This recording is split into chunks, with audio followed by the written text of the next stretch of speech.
industry expertise to the classroom. KL deemed to be university.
Breaking news చూస్తున్నాం.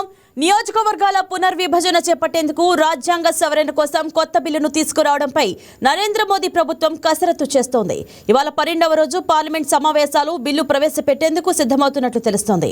ఈ మేరకు కాసేపటి క్రితం ఎన్డీఏ పార్లమెంటరీ పార్టీ సమావేశంలో దీనిపై చర్చించారు. డీలిమిటేషన్ బిల్లుపై ప్రధాని మోడీ సభ్యుల సూచనలు తీసుకున్నారు.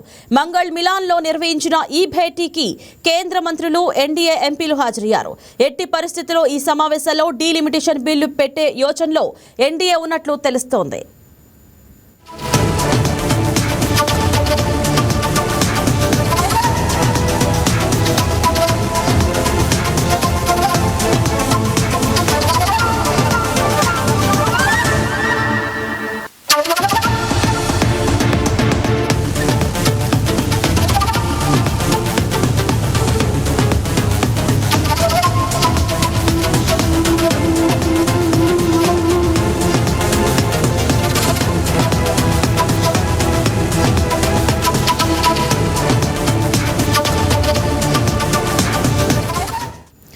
ఇదే అంశం గురించి మరింత సమాచారం అందించడానికి మా ఇన్పుట్ ఎడిటర్ శ్రీనివాస్ ఫోన్ ద్వారా సిద్ధంగా ఉన్నారు.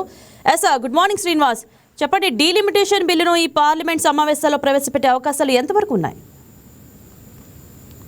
ఏదైతే డీలిమిటేషన్ బిల్లుకు సంబంధించి, అదేవిధంగా వన్స్ ఒకసారి డీలిమిటేషన్ బిల్లు అయిపోతే కనుక మహిళా రిజర్వేషన్ బిల్లు కూడా ఆటోమేటిక్ గా సెట్ అయిపోతున్నది కేంద్ర ప్రభుత్వ వ్యూహం.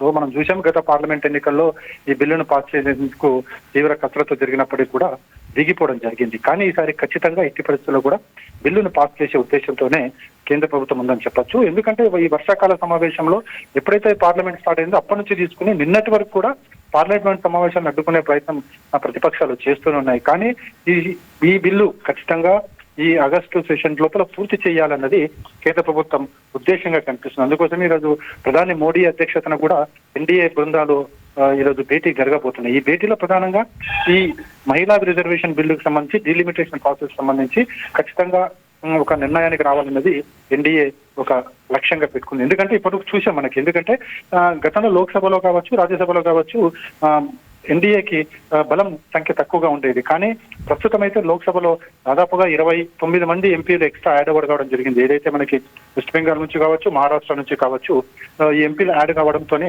అక్కడ లోక్సభలో అయితే బలం అయితే బాగానే ఉంది. కానీ ఇక రాజ్యసభకు వచ్చే విషయానికి వస్తే కనుక అక్కడ మరో 10 నుంచి 12 మంది రాజ్యసభ సభ్యుల బలం అవసరం ఉంటుంది. కానీ ఇక్కడ ఒక వ్యూహాత్మకంగా వ్యవహరించి ఎలాగైనా సరే ఈ బిల్లును పాస్ చేయాలన్న ఒక ఉద్దేశం కనిపిస్తుంది. అంటే భాగంగానే ఇతర పార్టీలను తమ వైపుకి బిల్లుకి మద్దతు తెలిపేలా చూడడం, లేదా గైర్హాజరు అయ్యేలా చూడడం, లేదా తటస్థంగా ఉండేలా చూడడం.